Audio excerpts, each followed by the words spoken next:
So this is going to be a video about the top 5 things we've learned about the fountain pen hobby. Top 5-ish, we Top should 5-ish. say. Yeah, because we're probably, knowing us, we'll probably go far past 5. Yes, right? so we'll just put that number in the title. And then you can just...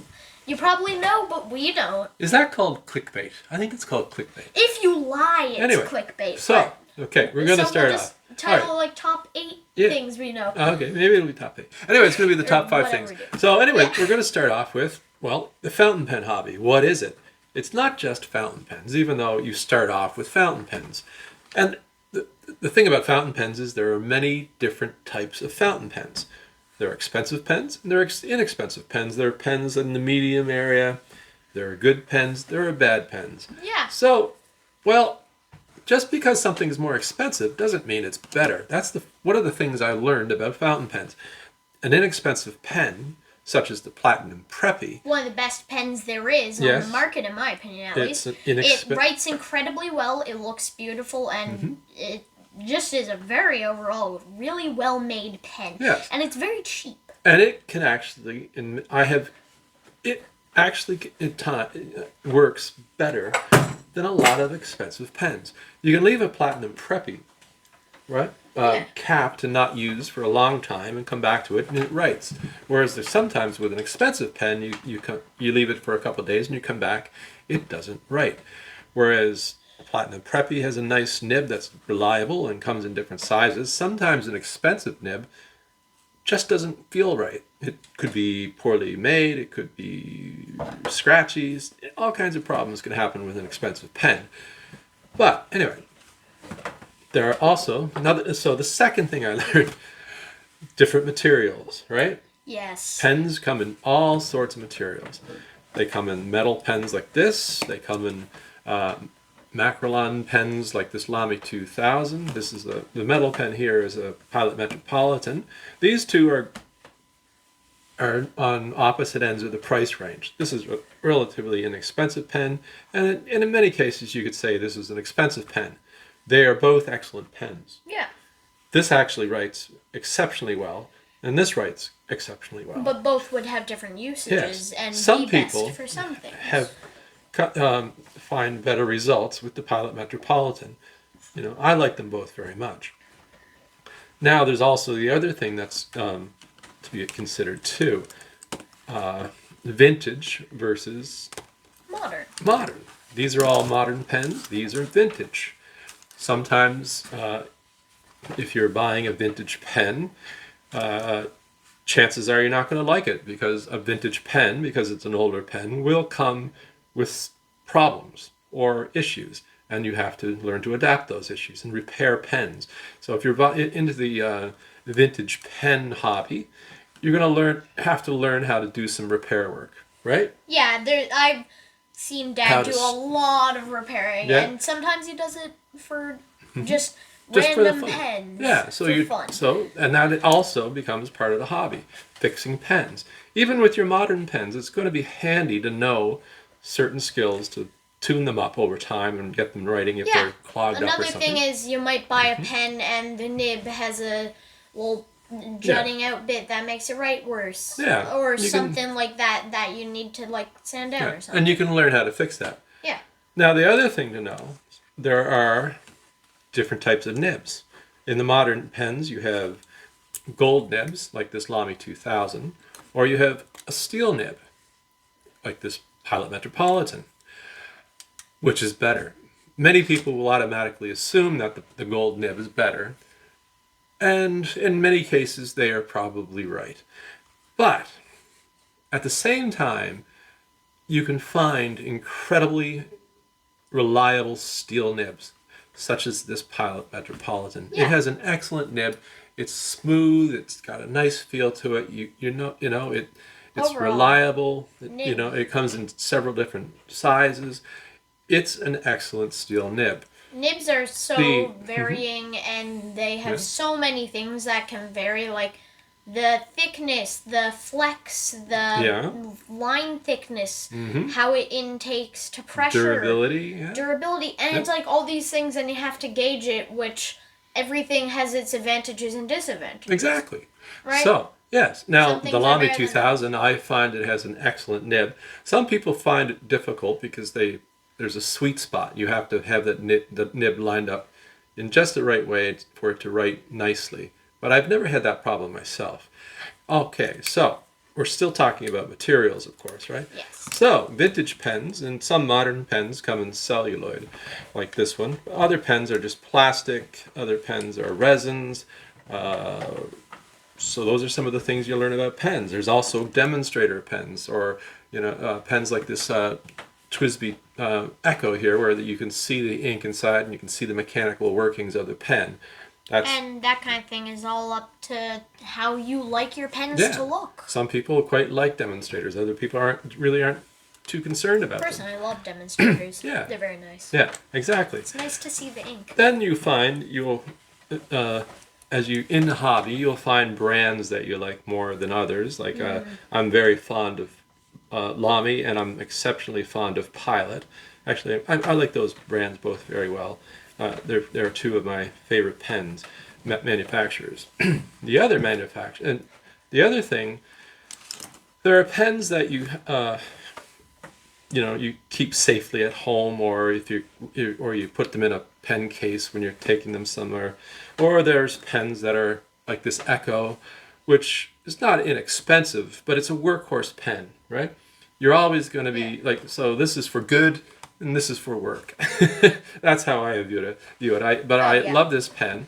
It's a TWSBI Echo, and I consider it a workhorse. I use it for all different types of tasks. Sometimes I have certain pens where I only use them in my journal, or I only use them when I'm writing a note or a letter to someone.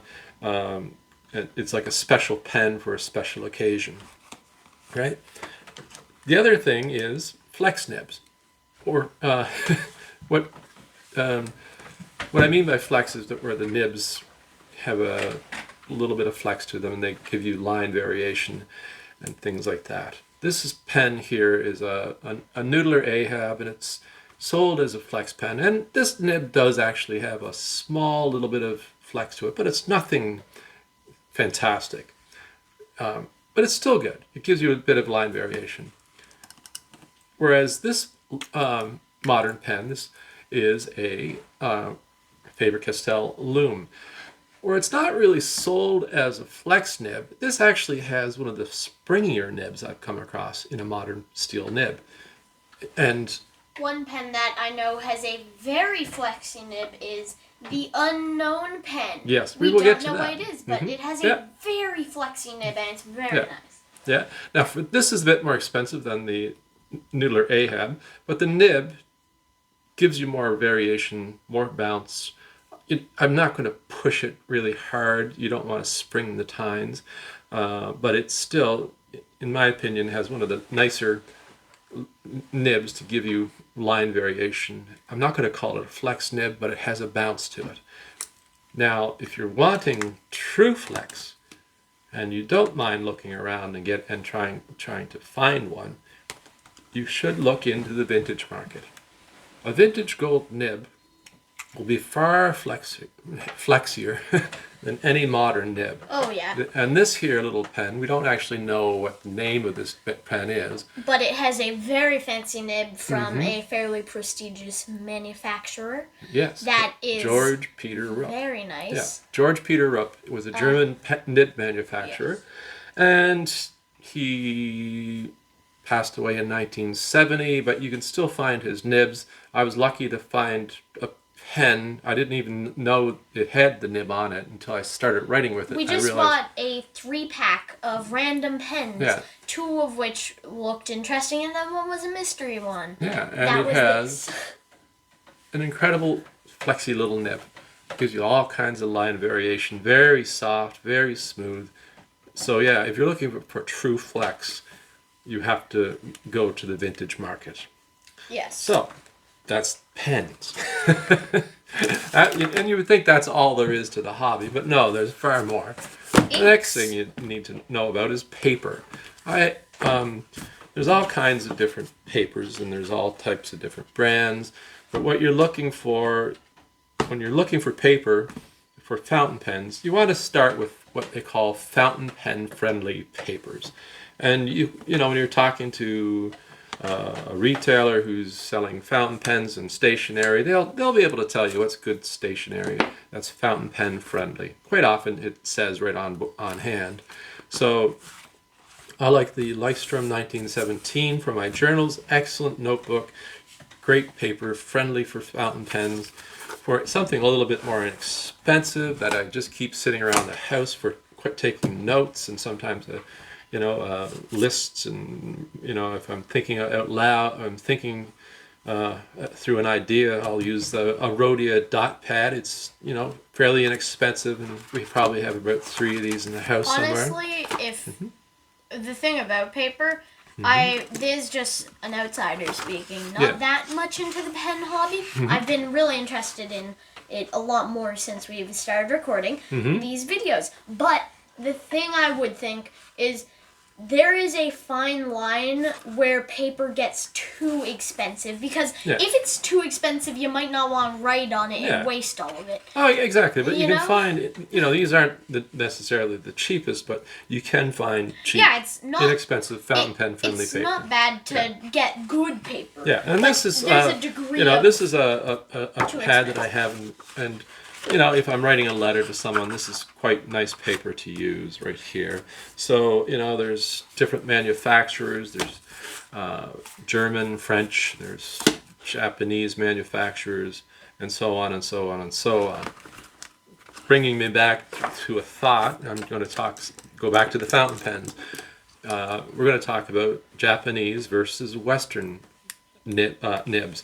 Quite often, Japanese versus Western. These are both pilots. Japanese nibs tend to be very thinner than, say, a Western nib.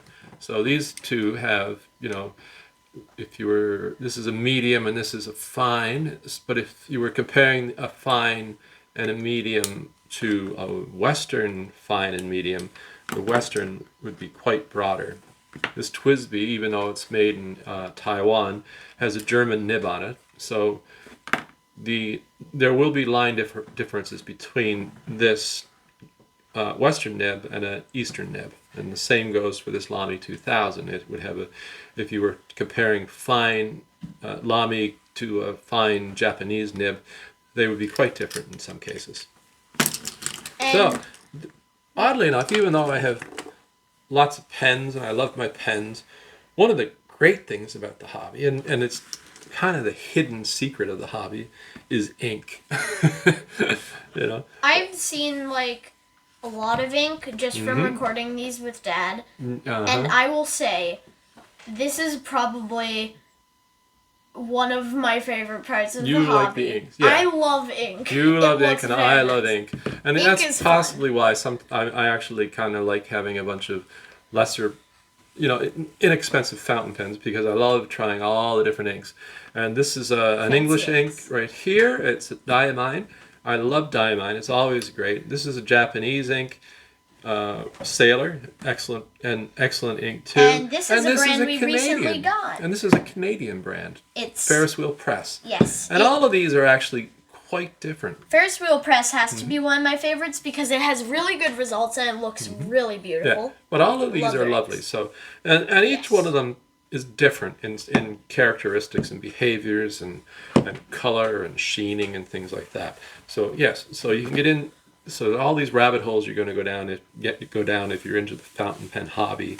And one of the ones I quite enjoy is inks. They're fun, they're beautiful, and it's lovely to look at different colors on the page. Yeah, and the other thing you can get into is making things for yourself as you're doing things. I've made this little stand to hold my ink samples. So you start, I have friends who make pen rolls for to give away as gifts, or pen cases and things like that. All kinds of things. Dad has a lot of custom pen cases. He's experimented quite a bit with it. I've done a lot of stuff like that. And the other thing about the fountain pen hobby is the fact that you're not alone. There are so many people who love fountain pens. And if you're in a community, luckily I'm in a community where we have a fountain pen club. And the thing is, is, if you don't have something like that, you could there's start always people on the internet that will be interested. And you probably already know that because you're watching some people talk about fountain pens. Yeah, exactly. And there's this wealth of information and groups on Facebook, and you can follow people on different social media platforms. But if you're if you're living in a city or a town and you're interested in fountain pens and you're into the hobby, chances are there's going to be other people nearby. You might not even know it, might know them already, but you just don't know they're into fountain pens. And fountain pens are a big hobby. It's a big hobby, and it's if you are in a community where there isn't a fountain pen club, why don't you start one? You just meet once a month. You can meet twice a month. You can just do it really casually, just getting together with some people and talking about your pens, or you could actually set up an agenda, and each meeting will be about a certain topic. Or it's a lot of fun. So you could make a YouTube channel to talk to people about it. Yes, you could do that too. But anyway, so I don't know if that was 5 things. I probably... We'll count and then put that number in the title. Yeah, so this is the 5 things that a number of things that I love about the fountain pen hobby, and I hope you love it too. And if you like the channel, I'd love it if you subscribe. If you're new around here, give us a thumbs up. And now we watch the video over and count the amount. Yeah, there's probably more than 5. Yeah. All right. Well, have a great night. Have a nice day. Thank you. Bye-bye. Bye-bye.